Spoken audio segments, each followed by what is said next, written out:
Mike Owens here, and today I'm joined with the prospect, Nathaniel Wood, who, fresh off his victory at UFC London, is back in action, this time in Paris, just over a week's time. Nate, great to sit down and chat. How are things with you today? Yeah, everything's good with me, mate. It's final week now. You know, training camp's been great. Obviously, I haven't really stopped training camp since the Charles Rosa fight. So yeah, I'm fit, I'm healthy, everything's good, I'm ready to rock. So this last week now, you know, just make sure I stay safe, no injuries, touch wood, no illnesses, nothing like that. And yeah, I'm going to go in there next Saturday and aim to put on a performance of a lifetime. I've just touched my wooden table for you, my friend, so touch wood. But I did want to mention, because I checked the record, it was your birthday a couple of weeks ago, the 5th of August, if memory serves. Now, No, it's not. It's back to front. So I'm the 8th of May. Oh, right. I think the Americans have put it so they have the month first, don't they? Never mind. Well, I was going to say, did you have a birthday celebration and maybe blow up? But let's change it. How long ago have you known about this fight, this matchup with Jourdain? So I obviously, straight after that Charles Rosa fight, the first thing I did was say, look, Abu Dhabi, you know, is there a position on that? UFC said, look, maybe not Abu Dhabi at the moment. You know, we're not too sure if we'll get you on that. So straight away, I thought, you know what? I haven't gone out drinking. I haven't, you know, after my fight, I literally went home and had a cup of tea, mate, and had a bit of KFC. And I thought, you know what? Let's see if there's a position on that France card. I kind of was thinking that there wouldn't be. And then Sean Shelby said, leave it with me, I'll get back to you. And then 2 weeks later or something, you know, Charles Jourdain was the name. So yeah, since the Charles Rosa fight, you know, I haven't stopped training. You know, I had a couple of days off, obviously, just to rest up. But mate, I was itching to go again. You know, obviously I've missed that buzz for the last couple of years, and to have that again, I'm addicted to it, man. I need it again. So yeah, I look to do the same thing on Saturday night, and then who knows, you know, maybe I'll get on another 5 weeks later. Well, look, we talked about this, about the move up to featherweight last time we spoke, and you said about one of the big advantages is I don't have to focus on the weight cut, and I can take maybe these kind of short notice to kind of mid-range in terms of, mid-notice fights, if you like. So given it's happened so quickly since the move up to 145, you've had the Rosa fight and you're going straight into this short notice fight with Jourdain. Does it make the move up to featherweight even more validating for you? Yeah, as I said before, you know, I'm always training. It's what I love to do. So even if I haven't got a fight booked, you know, I'm still training. So my fitness is always there. I'm always, give or take a couple of weeks, I'm pretty ready to fight, you know.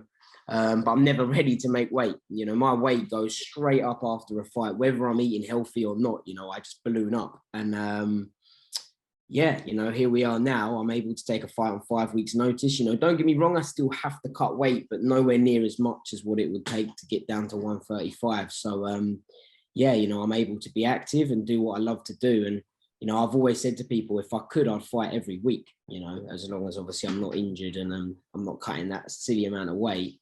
So yeah, this is for me, this is amazing. You know, I'm fighting again 5 weeks later. I feel fit, I feel healthy. This is what I love to do. So, you know, go in, enjoy it, and live the dream. Look, we've got to talk about the Rosa win last month, because that was Nathaniel Wood and the Matrix, was it? That was Nathaniel Wood flow and everything kind of going well. Would you be prepared to say that was the best performance of your UFC career? I think I would say technically yes. Obviously, didn't get the finish. So it depends, you know, would you rate that better than a 30-second knockout? You know, at least I got to show my skill set. So yeah, you know, obviously I was very happy with it. You know, I would have liked to have got the finish in the last round, but you know, so be it. You know, I thought I was going to get fight of the night as well. So I kind of dragged it out a little bit, maybe, you know, but yeah, you know, shit happens. But yeah, I was in that flow state. You know, I said to people that going up a weight, if I can take my speed up there to the 145 division, I was already a quick 135er. So going up now with the 145ers, you know, the speed advantage is definitely going to be on my side. And yeah, not just, you know, physically, it's the reactions as well. So, you know, I felt like I was seeing Charles Rosa throw his shot minutes before he even did it. And it's like that chess, you know, I'm going to be 3 steps ahead of you. Let's talk about these calf kicks that GB top team are being so successful with, because you chopped Rosa's legs in half, or it felt like you chopped him in half by the end of the fight. Your teammate Simeon Powell just got a TKO victory via leg kicks at PFL London last week. What's the secret down at GB Top Team that you guys are just chopping people away with these low kicks? Do you know what it is? I think when your teammates see how devastating they are when we're training with them, everyone's on that vibe now. So, I'd like to say I set out that pathway, but no, I probably can't take the glory for that. Brad was using it before I ever was. But I think in the gym now, everyone's just realized how effective they are and how easy they are to throw. You can't catch a calf kick. Well, you might be able to, but you're probably not going to be able to reach that far down and catch the leg. So to throw them in MMA, I think it's a game changer, and I look to be throwing a lot of them come Saturday night as well. Of course. Look, you talked about the at London. It felt like you were the happiest man in the arena. You walking through the whole fight week, smile on your face, smiling right the way through the fight. But you talked about maybe a bit of disappointment not being able to get the finish. I kind of wondered, and I wanted to get your opinion on this. I kind of wondered if you were trying to go the distance a little bit and trying to elongate the fight as long as possible because you were enjoying it so much. Is that true, or in an ideal world would you have got the stoppage? No, so going into that fight, I already knew that Charles Rosa was tough as nails. I've had 3 teammates that used to train with him, and they said to me, look, he is as hard as they come. He's going to be very hard to finish. He's got one hell of a chin, and he's got the heart of a lion. So, going in there, I kind of knew, don't be looking for the finish, be prepared to go the full distance. In the 3rd round, I thought, I could probably finish this here, but I just thought, don't risk it. At the moment, everything I'm doing is flowing, and I was enjoying it. So I was in no rush, let's say. Obviously, if I felt like the finish was there or I had him, on the ropes, then I would have probably gone in and gone for that finish. But I didn't want to be too hasty and end up putting myself in a bad position, or what MMA is like. Imagine if he threw an overhand left or right and just catches you. So I enjoyed it, mate. I enjoyed the process. I thought, that was probably one of the only fights where I was completely in the moment, if that makes sense. Previous fights, the adrenaline rush is kicking in, you're a little bit heightened, you're not sure what you're doing. That, mate, I was in complete flow state. I was seeing everything a mile away. So, I was soaking it all up, man. It was good to be back and in that hometown as well. It meant everything to me. 100%. Let's transition from the past a little bit right into the present, because as I mentioned, next Saturday you're back in action against Charles Jourdain. Give me your assessment of Jourdain as an opponent. What are kind of his key strengths and attributes? What does he do well, in your opinion?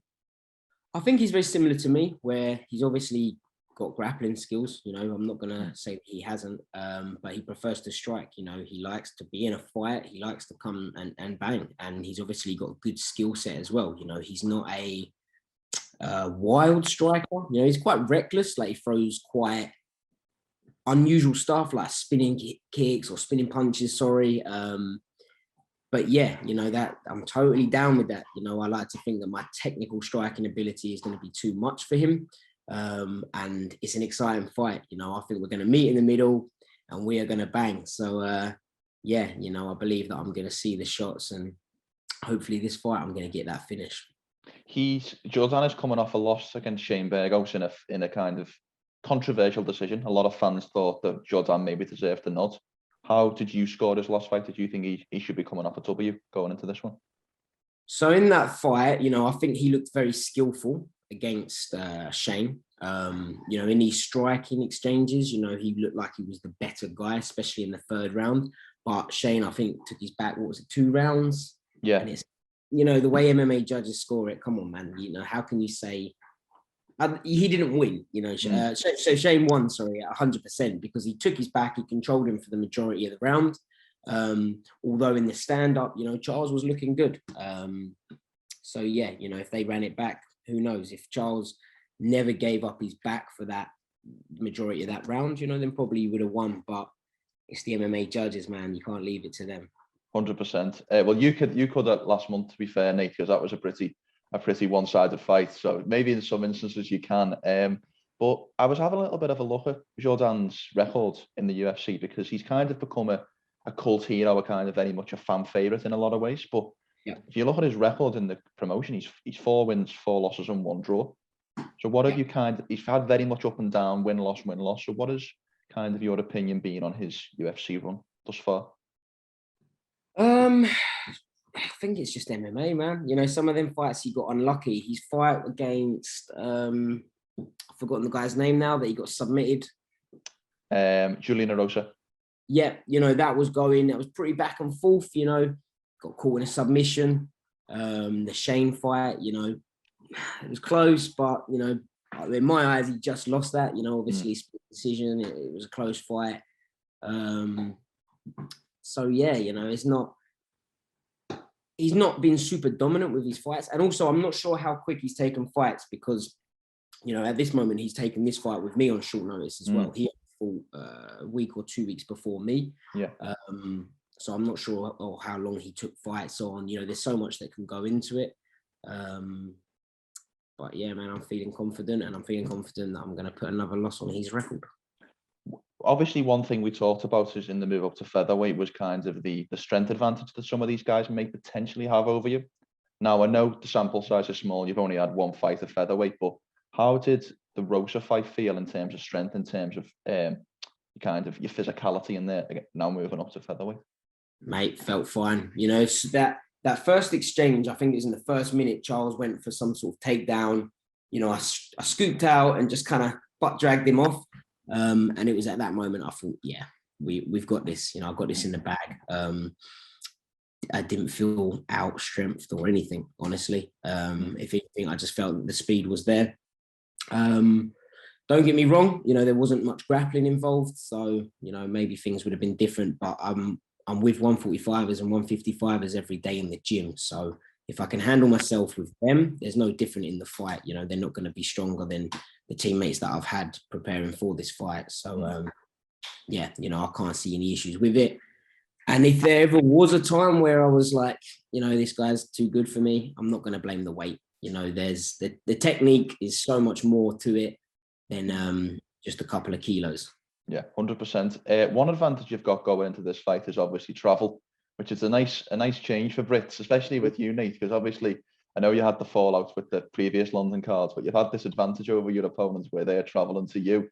How much of an advantage is it not having to do that massive travel stateside and kind of have to, you know, come to your opponents in that way? For me, just comfort-wise on the jet lag, so much easier. You know, there's nothing worse than on fight week, you know, having the stresses of cutting weight, having the stresses of, you know, bouncing to and from, and then having jet lag, man. You know, you're trying to get a proper night's rest and not being able to, you know, I ain't got to worry about any of that. So I'll let him enjoy it for this one.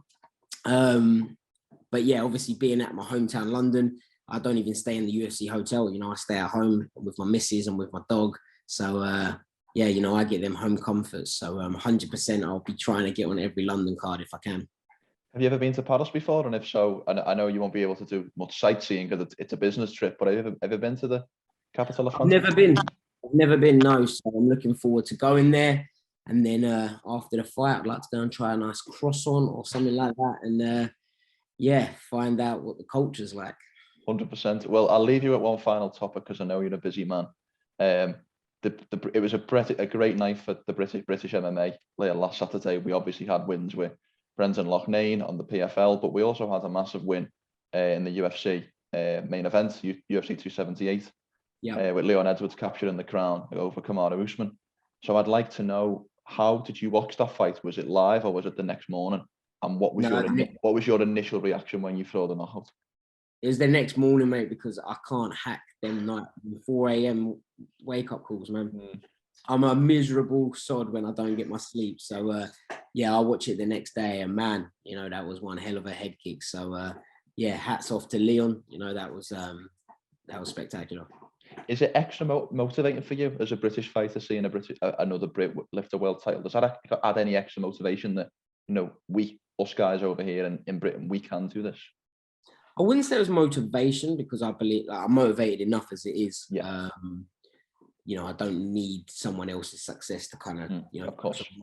But it was inspiring. You know, it was that kind of, no, it's nice to see. It was nice to see another UK fighter representing, and I would say, in a way, I'm proud. I'm like, go on, champ. So yeah, I'd say, the proud moment for Leon. 100%. Well, yeah, of course. Inspiration is the correct word, not motivating. Apologies, but no. I'm one of those people. I'm self-motivated, man. Do you know what I mean? I don't need motivation. I presume any fighter in this game probably is anyway, Nate. So it probably was a misstep on my part. Let's turn the conversation back to yourself for one final question. In an ideal world, how does Saturday night play out when you face off against Charles Jourdain? A nice bonus. I want a performance of the night bonus. That would be good. I'm seeing a second round TKO. Yeah, that's what I'm feeling. I think Charles is very dangerous, but I believe that he's going to leave himself exposed while he's being dangerous. And I believe that I am going to get a TKO finish in the second round. Well, the tantalising thought of not only seeing Nathaniel Wood fight twice in 3 months is a sight to behold in and of itself, given all the difficulties you've had in your career. But the thought of a second round knockout is even more tantalising. So thank you for your time so near to fight week. And it's always a pleasure catching up, and I look forward to seeing you back in action next Saturday night.